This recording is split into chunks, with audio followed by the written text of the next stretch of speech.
എന്റെ ദേവി, എന്റെ അമ്മായിമ്മയുടെ ശല്യം സഹിക്കാൻ വയ്യ. എങ്ങനെങ്കിലും അവരുടെ ശല്യം ഒന്ന് നീ തീർത്തതാ. വേറൊന്നും വേണ്ട, ചെറുതായിട്ടൊന്ന് കയ്യോ കാലോ ഒടിച്ചു തന്നാ മതി.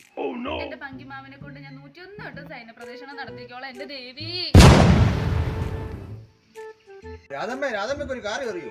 ഈ അമ്പലത്തിൽ വന്നപ്പോൾ ഒരു കാര്യം പോലും. പണ്ട് ഞാൻ പഞ്ചാബി ഡ്യൂട്ടി ഇരുന്നപ്പോഴത്തേക്ക് നമ്മുടെ ഒരു ക്ഷേത്രത്തിൽ ഞാൻ നമ്മുടെ ട്രിമി ടോമിയുടെ ഗാനമേള നടക്കുക.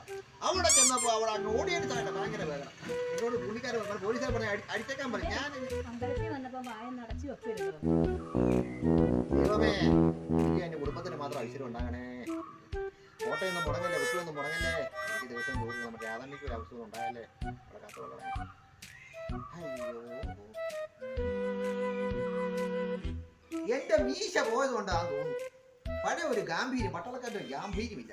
ആരും പറഞ്ഞാലും കേൾക്കുന്നില്ല. ഒരു കേണലിന്റെ ഒരു പവർ. രാധ പോലും ചില കാര്യം പറയുമ്പോൾ രാധ കേൾക്കുന്നില്ല കേട്ടോ. കുഴപ്പമില്ല, മീശ വരും പോകുന്നില്ലേ പ്രണാമം, അല്ല അപ്രമാണം. ദൈവമേ, എന്റെ അമ്മായിമ്മയ്ക്ക് ഒരു ആപത്തും വരുത്തല്ലേ. അവരെ കാത്തുകൊള്ളണേ, ഒരാപത്തും കൂടാതെ നോക്കണേ.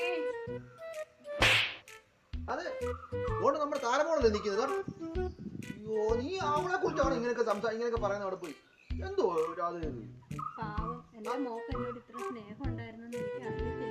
നീ ഇപ്പൊ അങ്ങനെ മനസ്സിലാക്കിയല്ലോ. എന്റെ മോക്ക് എന്നോട് ഇത്ര സ്നേഹം ഉണ്ടായിരുന്നു. അമ്മ അറിയുന്നേ, എന്റെ അമ്മയോട് എനിക്ക് ഭയങ്കര സ്നേഹമാ. മോളെന്താ പ്രാർത്ഥിച്ചത്? എന്റെ അമ്മയ്ക്ക് നല്ലത് വരുത്തണേ, ഒരു കുഴപ്പങ്ങളും ഉണ്ടാവല്ലേ എന്നാ ഞാൻ പ്രാർത്ഥിച്ചത്. ഞാനും അത് തന്നെ പ്രാർത്ഥിച്ചത്, എന്റെ മോക്ക് നല്ലത് വരണേ എന്ന്. ദേവി, എന്റെ മരുമോക്ക് നല്ല ശിക്ഷ കൊടുക്കണേ. അവിടെ കയ്യും കാലും ഒടിഞ്ഞു കിടക്കണേ. എന്നെ കാത്തോണേ. എന്റെ മരുമോളെ നല്ല പണി കൊടുത്തോക്ക്. അവിടെ കയ്യും കാലും ഒടിഞ്ഞോളെ എഴുന്നേറ്റ് നടക്കാൻ വയ്യാതെ കിടക്കണേ. എന്റെ ദേവി, ദേവി കാത്തോണേ.